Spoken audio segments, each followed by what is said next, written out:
Mga kabunyog, mga kababayan, magandang araw po sa inyong lahat. Welcome po sa isa na namang episode ng ating talakayan dito po sa Attorney Enzo Bunyog.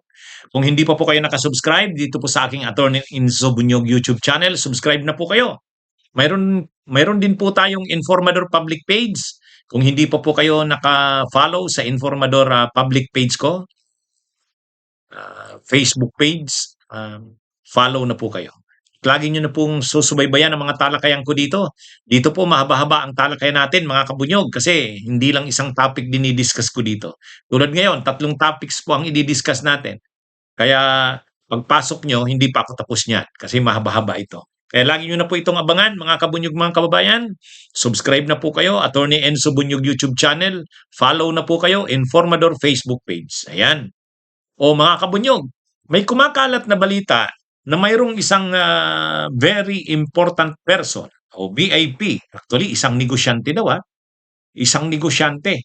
Isang mayamang negosyante na di umano nung ni-raid ng NBI yung KTV bar na associated kila Mike Defensor ay mayroong isa doon na kilalang negosyante naabutan doon daw mismo sa naka-check-in sa isang kwarto, may kasamang babae. Sa katunayan, nakita nga natin yun eh. Nagre-resist pa nga ng arrest yung lalaki. Nagre-resist yung arrest yung lalaki. At yung babae naman na nandun sa kwarto, nagtatakip ng muka. So, ano yun? Ngayon, lumalabas na ngayon ang balita na yun ay isang mayamang negosyante sa isang exclusive na subdivision um, sa Metro Manila. Kaya ngayon nagiging issue ito, hindi daw isinama yung pangalan na yun doon sa mga kinasuhan. Kaya ano nga, may mga panawagan ngayon na imbestigahan ng NBI. Bakit hindi ito inireport ng NBI? Bakit hindi isinama?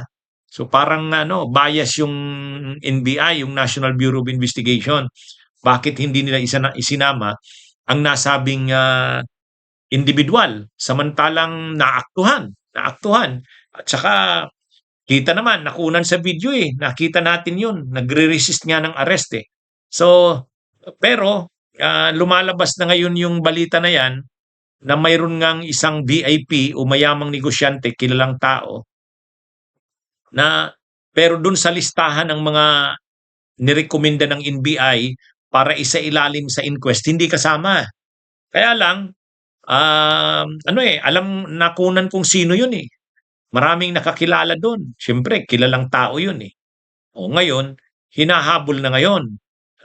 Kahit si Ombudsman Boying Rimulya nag-react sa isang programa sa radyo, sabi ni Ombudsman Boying Rimulya, iimbestigahan natin tong NBI parang may hindi sinama sa kanilang report. May inalis sila doon na tao na naaktuhan naman. Pero nung ginawa na yung report para sa rinerekomendang isailalim sa inquest proceeding para makasuhan, hindi nakasama yung nasabing tao.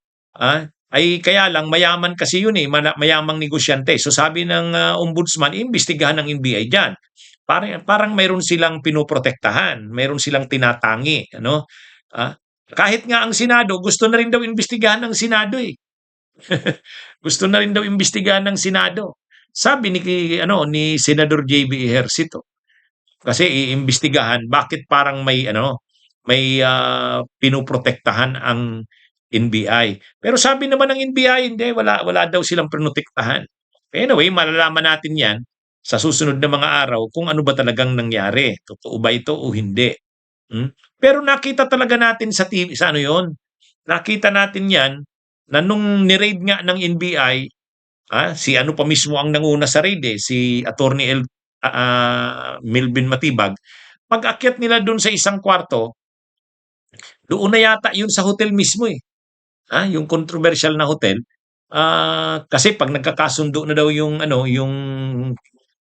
babae at saka yung customer, dinadala na doon, may secret passage papunta na doon sa hotel. At yung doon sa mga kwarto na yun ang ginagamit. Ay doon na aktuhan anya yung pinakita. Kaya lang kahit may naaktuhan doon, hindi nakasama sa report. At hindi rin nakasama sa sa pangalan ng mga nirekomenda na isailalim sa inquest proceedings para makasuhan. Yan yung siyempre hindi mo maitatago yon dahil nakita eh. Nakita sa video na talagang mayroong naaktuhan doon. At makikita mo naman na ah, mayaman kasi nag-i-English pa halos yun eh. Yung naaktuhan. Anyway, mayroon ng pangalan na lumabas, mayroon ng pangalan na lumabas kung sino yun. At iimbestigahan nga raw ang NBI. Sabi naman ng NBI, handa naman daw silang magpailalim sa investigasyon. Pero hindi na lang NBI hindi na lang ombudsman ang nagkakaano dito, pati Senado, imbestigahan daw eh. Imbestigahan. Sabi ni Senador JB Ejercito, para talaga daw maimbestigahan kung ang NBI nga nang nag-raid doon sa KTV bar ay mayroong hindi inireport na naarestong personahe dahil ito'y VIP o mayaman na negosyante. Filipino-Chinese yata yun eh. Kasi Chinese sounding yung apelyido ng negosyante. Ano yun? Kaya lang may lumalabas din na kaya naman daw pinag-iinteresan yan ni JB Ejercito kasi nagkaroon ng problema si JB Ejercito diyan sa na yan, diyan sa nasasangkot na yan. Anyway, lumalalim to mga kabunyog, lumalalim tong issue na to. Marami nang nadadawit dito sa raid na ito doon sa KTV bar ni Mike Defensor eh. Actually, kahit si Mike Defensor, hindi pa siya lusot diyan. Nag nagsasagutan pa sila ni NBI Director Melvin Matibag eh. Sabi ni NBI Director Melvin Matibag, bakit daw galit si Mike Defensor na ni-raid yung yung KTV bar samantalang sabi niya hindi naman siya may-ari noon. Ano lang siya, landlord. Kumbaga nirerenta lang sa kanila yung pwesto. Pero ang may-ari noon iba. O bakit galit daw si Mike Defensor sa kanila sa NBI? O dapat nga daw magpasalamat sa kanila sa NBI dahil nahuli nila na mayroon palang prostitution doon, na mayroon palang mga doon, drugs, So dapat daw magpasalamat si Mike Defensor. Bakit daw galit pa sa kanila? Kung hindi naman siya ang may-ari nung KTV bar na yon, kung landlord lang naman siya, parang sila lang naman ang nagpaparenta ng pwesto, pero hindi naman kanila yon. Anyway, marami ng lumalalim na itong issue na ito ng KTV bar na yan ni Mike Defensor. Mga kabunyog, mukhang piko na itong si Yussi Claire Castro sa pangungulit ng media, no? Hindi naman yung sobrang piko na bastos na naninigaw na, hindi naman. Maramdaman mo na nai-stress na din siya diyan sa issue na 'yan. Yung issue tungkol dun sa pagkakaaresto, pagkakaaresto kay Saldico doon sa Prague, Czech Republic. Kasi nga, ang ngayon, kumakalat ngayon itong sila Harry Roque at mga DDS, kinakalat nila na dapat daw mag-sorry. Mag-sorry daw ang Pangulo, si Pangulong Marcos, kasi nagkalat daw ng fake news. Alam naman natin kasi ang nangyari. Matapos yung pangyayari kay Saldico doon sa Prague, sa Czech Republic, April 16 yata yun eh. Nag-anunsyo kaagad, hindi. Nito lang nakaraang mga araw. Nag-anunsyo kaagad si PBBM, nag-post siya sa kanyang FB account. Nag-post siya, nahuli na si Saldico. Yan yung kontrobersya ngayon. Kasi, ang sinasabi nila Harry Roque at ng mga DDS, fake news yun kasi hindi naman daw na-aresto si Saldico. Kaya yung sinabi daw ng Pangulo na na-aresto si Saldico, hindi daw totoo yun. Fake news yun. Kaya dapat daw mag-apologize ang Pangulo. Pero siyempre, ang dinidepensa naman ni Yussi Claire Castro, ang sinasabi niya, ang ginamit na term ng Pangulo ay nahuli na si Saldico. Hindi naman ito sinabing naaresto na. Iba daw ang gumamit ng term na naaresto. Hmm? Iba daw ang gumamit ng term na naaresto. Hindi daw ang Pangulo ang gumamit noon. Kaya lang, syempre, ang sinasabi naman ng mga DDS, ng iba, pag sinabi mong nahuli, naaresto rin yun, pareho lang yun. Syempre, ang tinitindigan naman ni Yusek Clear Castro, hindi. Iba naman yung nahuli sa naaresto. Kumbaga, ang nahuli is generic. Na-hold. Pwedeng na-hold ka, pwedeng naaresto ka, o pag na-hold ka o naaresto ka, magka-qualify siya sa term na nahuli. Ibig sabihin, na-stop. Na-stop ka. So ang term na ginamit daw ng Pangulo is nahuli. Hindi naman ibig sabihin na naaresto yun. Generic. Malawak ang coverage ng term na nahuli. Pero hindi niya ginamit ang term na naaresto. Yun yung paliwanag naman ni Yusek Clear Castro. Kaya medyo napipiko na si Yusek Clear Castro eh. Kasi ano na eh, ano na ng mga termino. Nagtatalo na sa termino. Siyempre, ang gustong palabasin kasi ng mga DDS, nagkalat daw ng fake news ang Pangulo kasi sinabi nito na naaresto si Saldico sa Prague, Czech Republic. Samantalang hindi naman naaresto. Nililinaw ngayon na hindi naman naaresto. Ngayon, ang sinasabi ni Yusek Clear Castro, hindi naman nagsabi ang Pangulong naaresto, nahuli. Sabi naman ng mga DDS, kahit nga si Pulong Duterte, nakialam na rin ngayon. Anong ibig mong sabihin ng nahuli? Kahit nahuli, pareho din yan, naaresto din yan. No? Anyway, kaya medyo napipiko na nga, mainit na ang ulo ni Yusek Clear Castro kasi ano yon, masyadong pinapalaki yung issue. Sa totoo lang, ganito yan. Hindi naman dapat palakihin masyado yung issue na yan, nahuli, naaresto. Saka naglinaw naman na ang gobyerno, ang Czech authorities kasi, masyado silang istrikto sa term. Ayaw nilang gamitin ang arrested. Kasi pag sinabi mong arrested, may warrant of arrest, wanted yung tao na yan, na-aresto. Yan yung term na na-arrest. Hindi naman siya na-aresto eh. Si Saldico, sabi ng Czech authorities. Ang term na ginagamit nila, intervention o kaya action. Ibig sabihin na involved daw ang Czech authorities na mag-intervene o mag-act tungkol sa isang tao, ito na nga si Saldico. Pero hindi nila tinawag na inaresto ito. Pero totoo naman na na hinold ito. Ibig sabihin may panahon na hindi ito nakaalis, hindi naman pinusasan, hindi naman kinulong, pero na-hold, na-restrict ng kanyang movement. Hindi siya, kaya mali din na sabihin na, mali na sabihin na hindi si Saldico. Talagang si Saldico. Mali rin na sabihin na parang hindi talaga siya na-hold ng Czech authorities. Na-hold siya sa custody ng Czech authorities, kaya lang hindi pinusasan. Hindi rin siya sinerbahan ng warrant of arrest kasi wala namang warrant of arrest. Wala kasing Interpol red notice pa si Saldico eh.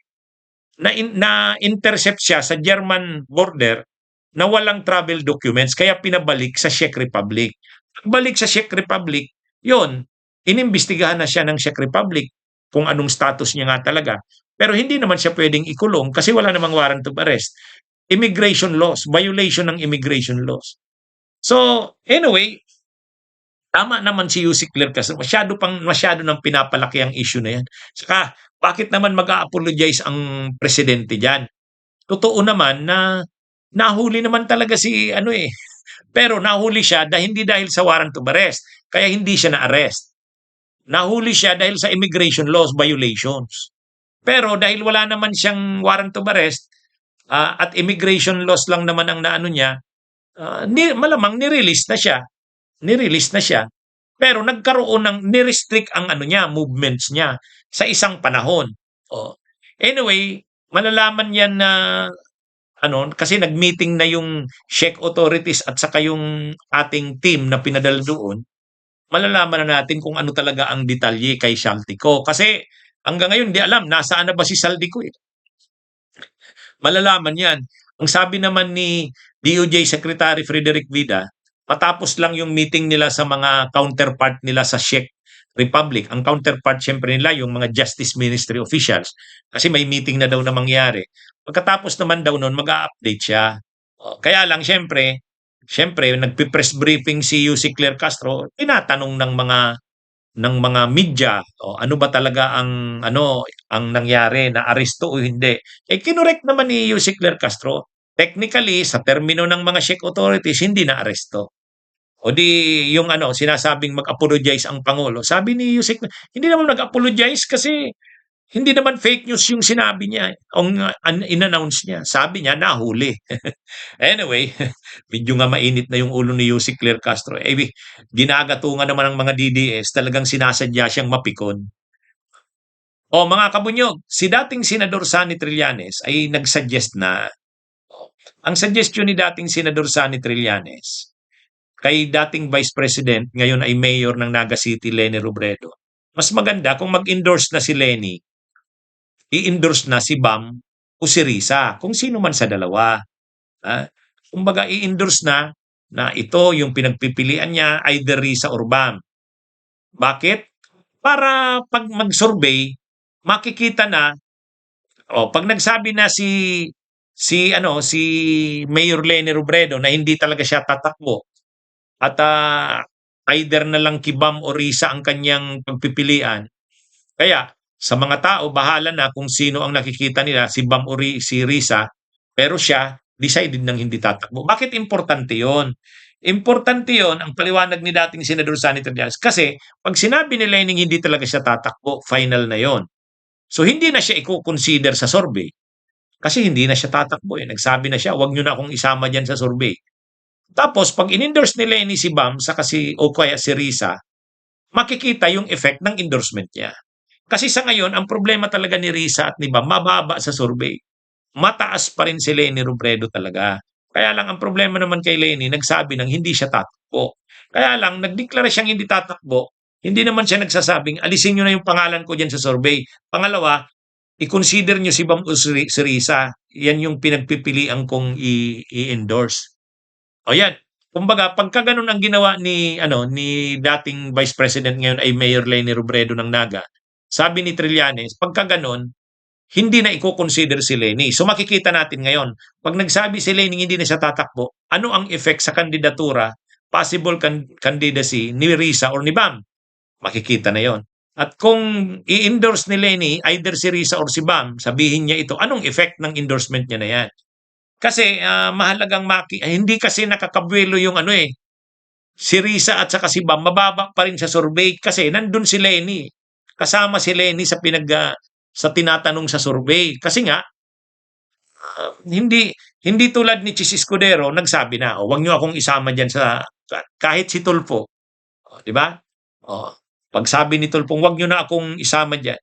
Si Leni Robredo nagsabi na rin na hindi siya tatakbo. Kaya lang, yung kailangan yung talagang categorical na sabihin sa mga nagsusurvey, please, wag niyo nang isama ang pangalan ko.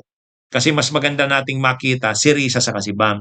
Anyway, suggestion lang naman yan ni dating Senador Sani Trillanes. Parang gusto talaga kasi nilang makita kung si Leni ay hindi nakasama sa survey, ano ang effect kay Bam o Risa? Tataas ba sila? Mga ilang points kaya ang itataas? Yan yun. Importante kasi ngayon na tumaas si Risa or si Bam. Kasi yung parte kasi ng administrasyon, siyempre maraming nagpaplano na magsama yung admin, yung kampo ng Marcos at saka nung oposisyon laban sa Duterte. Pero siyempre, yung kampo kasi ng administrasyon, susuporta sila kung ang kandidato ng Pinklawan or ng Dilawan or ng oposisyon ay malakas, katulad ni Leni sana. Pero ang problema kasi kay Leni, kung hindi tatakbo, o susuportahan ba si Risa or si Bam? Depende rin. Kung tumaas sila sa survey, sa ngayon kasi mababa sa survey eh. Parang ang porsyentahe ni Risa or ni Bam, pareho lang na Junvic Rimulya at saka si Junvic, saka ni Vince Dizon. Parang kung ang ganyan, ang sasabihin ng administrasyon yan, bakit naman tayo susuporta sa kila Risa? Pareho nga lang natin sa survey. Kaya kailangan lumakas si Risa at saka si Bam sa survey. Kung pwede, sa endorsement ni Leni Robredo, tumaas sila para yung iba na nagpipilit tumakbo, mag-giveaway na kay Risa kasi tumaas na siya. Kumbaga yung place ni Lenny sana makuha ni Risa or ni Bam. Yan yung ano, yan yung context ng sinasabi ni Trillanes na bakit mas magandang i-endorse na ni Lenny si Risa Bam para makita yung effect ng endorsement ni Lenny. At si Lenny rin, kapag nagsabing wag na siyang isama, makikita rin yung effect na pag wala na si Lenny sa sinusurvey. Anyway, masyado na talagang mga kabunyog, mainit na ang politika, grabe. Painit ng painit, ano? Okay, magandang araw sa inyong lahat. Mabuhay po tayo.